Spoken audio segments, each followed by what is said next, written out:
I am going to begin my debate speech in 3, 2, 1. Good morning.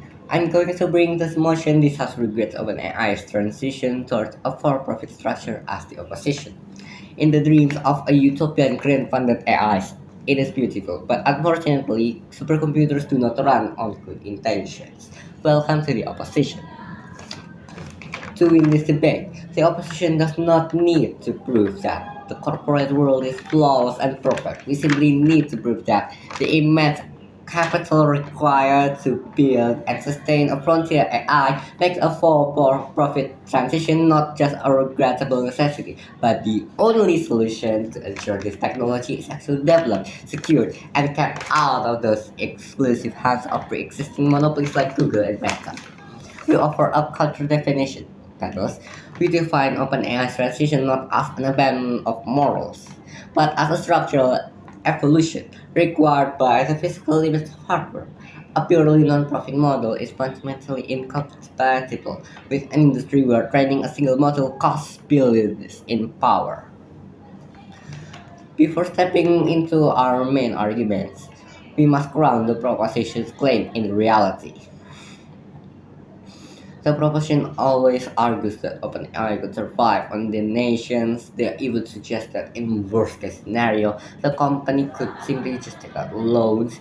This is economically impossible. You cannot finance billions of dollars in highly speculative infrastructure through traditional bank loans or donations. Furthermore, the proposition claims that Sam Altman is the only reason for this profit orientation. This ignores the landscape of AI industry. AI requires infinite combinational scale, which inherently requires infinite capital.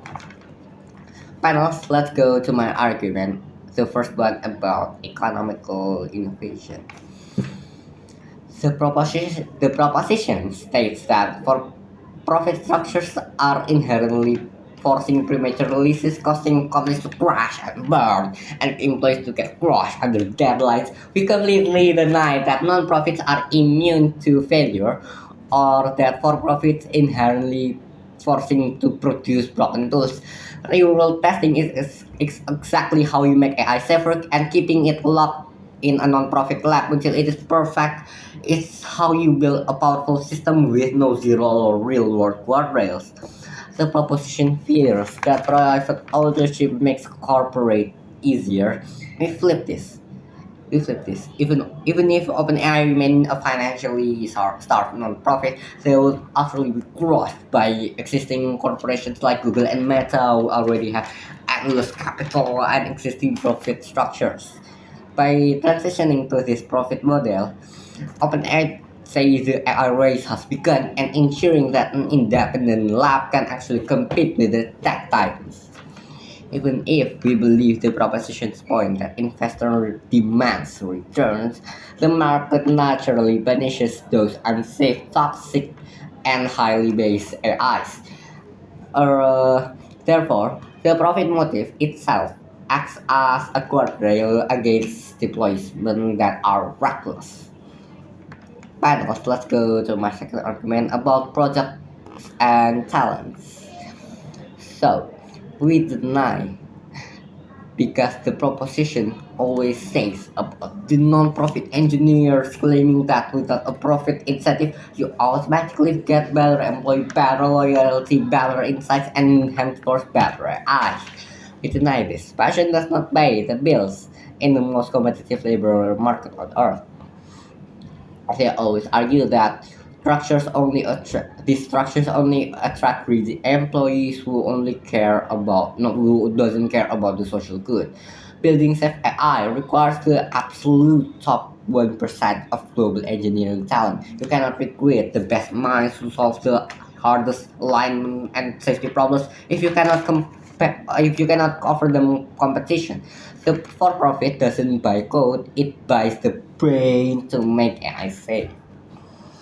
Even if a handful of engineers leave and resign because they prefer a non-profit environment, the massive top-tier talent and world-class resources mitigates that loss, resulting in a significantly capable and much more secure project. Panels, let's go to Mary Poppins about this proposition second argument about the AI bubble. About the AI bubble.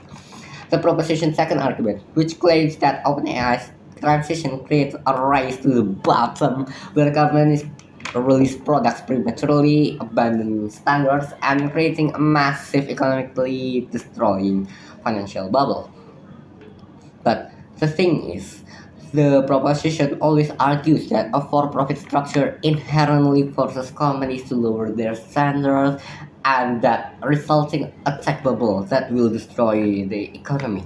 We fundamentally deny this. Financial investment does not equate to a suicide pact for safety. For example, the internet bubble. In reality, corporate liability is the strictest regulator on earth. Releasing a broken AI that's destructive will causing lawsuits, government crackdowns, and total collapse for the economy for the company's valuation. Investors prioritizing profit are mathematically eh, unmotivated from releasing a product that will legally and financially ruin them. Furthermore, we deny propositions claim that non-profit waiting 30 years to release a well-thought product is a safe strategy in technology. Moving that slowly means you become completely irrelevant.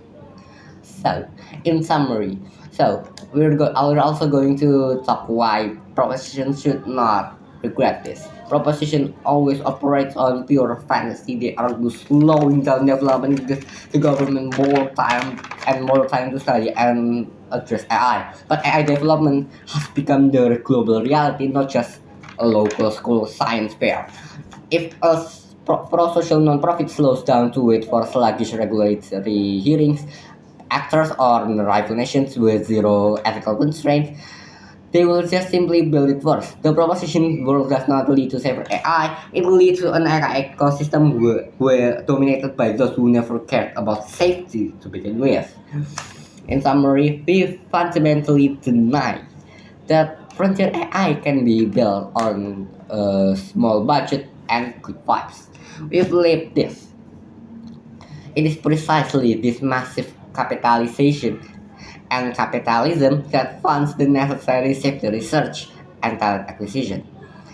Hence, the fear of corporate recklessness by observing that the market aggressively punishes unusable and dangerous products is observable. Ultimately, the proposition world bankrupts the only independent lab capable of building safe AIs and directly handing the future this technology to existing unregulated monopolies like Google and Meta. So that's why I believe and I beg to oppose in this motion. This House regrets OpenAI's transition toward a for-profit structure. Thank you.